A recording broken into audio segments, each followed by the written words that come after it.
नारंगी गावातील HP ॲडेसिव्ह रासायनिक कंपनीला लागलेल्या आगीच्या पार्श्वभूमीवर निर्माण झालेली परिस्थिती चिघळण्याच्या मार्गावर असतानाच कंपनी नारंगी गावाच्या हद्दीत नकोच आणि ती बंद करण्यात यावी या मागणीसाठी ग्रामस्थांनी कंपनीच्या गेटवर जोरदार आंदोलन छेडले।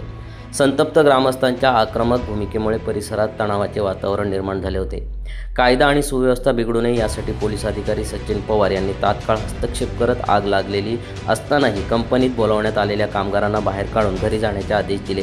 त्यामुळे संभाव्य मोठा अनर्थ टळला। दरम्यान शिवसेना नेते भाई शिंदे, राष्ट्रवादी काँग्रेसचे अंकित साखरे, भूषण पाटील, संतोष बैलमारे, नरेश पाटील यांच्या मध्यस्थीने ग्रामस्थ आणि कंपनी प्रशासन यांच्यात संवाद सुरू झाला। ग्रामस्थांचा रोष तीव्र असून गावालगत रासायनिक कंपनी म्हणजे कायमचा धोका अशी ठाम भूमिका आंदोलनकर्त्यांनी मांडली। अखेर ग्रामस्थांच्या आंदोलनापुढे कंपनी प्रशासनाला नमावे लागले। HP ॲडेसिव्ह कंपनीच्या मालकीन अंजना मोटवानी स्वतः कंपनीच्या गेटवर हजर झाल्या। त्यांनी संतप्त ग्रामस्थांकडून जाहीर माफी मागत त्याचप्रमाणे लेखी स्वरूपातही माफी देऊन सर्व शासकीय आणि संबंधित प्राधिकरणाकडून परवानगी घेतल्याशिवाय कंपनी सुरू केली जाणार नाही असे स्पष्ट आश्वासन दिले। नसली तरी आज इथं त्यांनी प्लॅन बांधलेला आहे। संपूर्ण बेकायदेशीर प्लॅन चालू आहे। ज्या प्लॅन्ट मध्ये प्रोडक्शन होतंय त्याला रसायनयुक्त केमिकल घातक रसायन त्याला लागतंय। काल आपण बघितलं इतके ड्रम स्फोट होत होते, एक सेकंदाला प्रत्येक वेळेला आपण बघतो ड्रम उडवते। हा जर विचार केला तर 40 टनाच्या 3 टाक्या मोठमोठ्या ऍसिडच्या टाक्या त्यांनी भरून ठेवलेल्या आहेत। एखादा जर ड्रम त्या टाकीवर पडला असता आणि स्फोट झाला असता तर 4 गावात एकही माणूस जिवंत राहिला असता। ही सर्वात मोठी बाब आहे।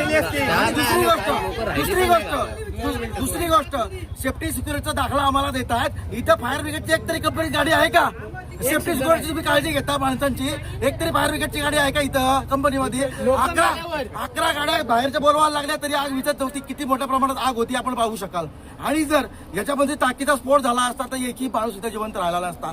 सिक्युरिटीची दाखला देतात आम्हाला, सेफ्टीचे दाखले देतात। यांच्याकडे साधा सेफ्टी फॉर्म सुद्धा नाहीये। फॉर्म लोणावळा मागवायला लागला आम्हाला, तेव्हा फॉर्म इथं आला, म्हणजे फॉर्म सुद्धा नव्हता। माझा प्रश्न एवढाच आहे, नोकरदार वर्गाला तुम्ही नोकरी देताय, 300 रुपयाचे 350 रुपये रेट देताय, पण तो नोकरदार कामाला जर स्फोट झाला तर जिवंत राहिलाच नाही तर त्याच्या नोकरी काय चाटायचे का आम्हाला? आम्हाला गावकऱ्यांना सर्वांना मिळून ही कंपनी नाही पाहिजे।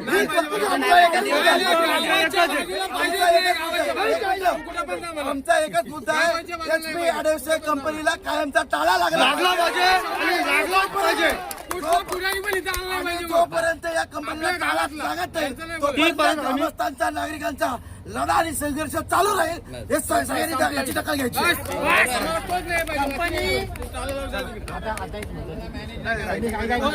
ये एक लेटर दिया है जिसमें काफी लोगों की सिग्नेचर भी है और आई थिंक 5-6 सरपंच ऑफिस भी है। आपने जितनी चीज़ें मांगी है वो सब चीज़ें मैं आपको राइटिंग में विथ कॉपीज दूंगी और उसके बाद ही चालू करूँगी।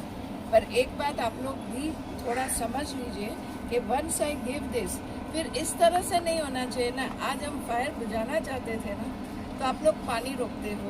मेरी रिक्वेस्ट है, आप कर सकते हो, आपको बिल्कुल राइट है करने का, पर ऐसा मत करो कि जिसमें जान हानि हुई नहीं है, एक भी इंसान को खरोच तक नहीं आई है, आजू बाजू किसी के यहाँ कुछ भी नहीं हुआ है, फिर भी मैं रिस्पॉन्सिबिलिटी लेती हूँ, सॉरी भी बोलती हूँ। एक्सीडेंट तो एक्सीडेंट ही होते हैं सर, एक्सीडेंट तो एक्सीडेंट ही होते हैं।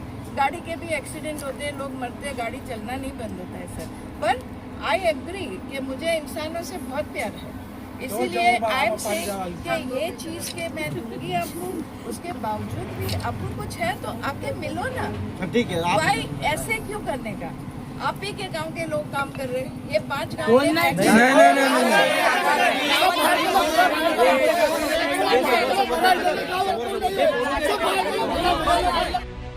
कंपनीकडून लेखी हमी मिळाल्यानंतर ग्रामस्थांनी आजचे आंदोलन स्थगित केले। मात्र भविष्यात कोणतीही तडजोड न करता कंपनीच्या सुरक्षेवर, परवानग्यावर आणि प्रशासनाच्या पुढील कारवाईवर काटेकोर लक्ष ठेवले जाईल असा इशाराही ग्रामस्थांनी दिला। सम्राट मराठी लाईव्हसाठी जतीन मोरेसह ब्युरो रिपोर्ट, नारंगी।